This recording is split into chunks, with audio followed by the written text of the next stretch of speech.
Good morning, welcome back to my channel. তোমরা সবাই কেমন আছো? আশা করি ভালোই আছো, আমিও ভালোই আছি। তো চলো আজকের ব্লগটা শুরু করা যাবে। এখন বাজছে 3:45। আমি উঠেছি 3টের সময়। উঠে আমার এদিকে জল গরম, চা করা, ভাত রান্না, ডাল এই যে হচ্ছে, এখনও হয়নি। আর রান্না হচ্ছে এই যে পনির, সেখানে মশলা করা আছে। আর এইগুলো দিয়ে আর কি সর্ষে পোস্ত দিয়ে করব, শিম আলু সজনে ডাঁটা দিয়ে করব। তো চলো, তো করে ফেলি ঝাপাঝাপ করে।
তো এটা হোক, নামানোর আগে ধনেপাতা দিয়ে নামিয়ে দেবো।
যে রুটি হয়ে গেল।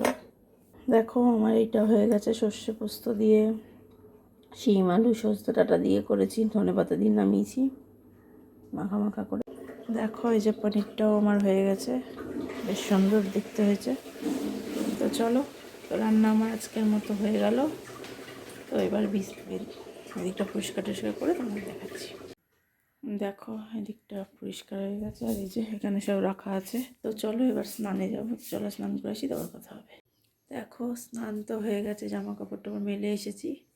তো এবার একটু খেতে হবে। তো চলো একটু চা বানাই, চা বানিয়ে লাচ্ছা বানিয়ে খাই। তো চলো, দেখো এই যে চা বানিয়ে নিয়েছি, আর সাথে এই যে রুটি। তো চলো আগে একটু বড়ো কাপে চা বানিয়েছি, একদম বড়ো কাপ। তো চলো চাটা খাই, তো পরে আবার কথা হবে। দেখো অনেকক্ষণ পর তোমাদের সামনে। তো সকালে তো দেখালাম কি খেলাম, তারপর একটু আমি সিরিয়াল দেখছিলাম, দেখে ডেকে বিছনা টিছনা গুছিয়ে নিয়েছি, সোনা বাবারও খাওয়া দাওয়া হয়ে গেছে। তো এবার আমি খেয়ে নেবো। তো চলো খেয়ে দেয়নি, তো পরে কথা হবে। তো গুড ইভিনিং, চলে এসেছি দেখো কিচেনে, এসে দাবা নিয়ে নিয়েছি। এই যে হলো চা, বিস্কিট এখানে আছে। তো মাকেও দিয়েছি, ওকেও দিয়েছি। ও ব্ল্যাক কফি না, দুধ কফি খাচ্ছে, মিল্ক কফি। আর সোনা বাবার দুধটা এখানে ঠান্ডা হচ্ছে, তো চাটা খাই। তো দুধটা এখানে গরম আছে, তো ঠান্ডা হলে ওকে দিচ্ছি। তো চলো তো চাটা খাই, তো পরে কথা হবে। দেখো এদিকের কাজ তো আমার হয়ে গেছে। আর আজকে রাতে রুটির সাথে কিছু করার নেই, যেহেতু পনিরটা বানিয়েছি, ওই জন্য ওটাতেই রুটি খাওয়া হয়ে যাবে। তো চলো আজকের ব্লগটা আমি এখানেই শেষ করে দিলাম। সবাই ভালো থেকো, সুস্থ থেকো, গুড নাইট।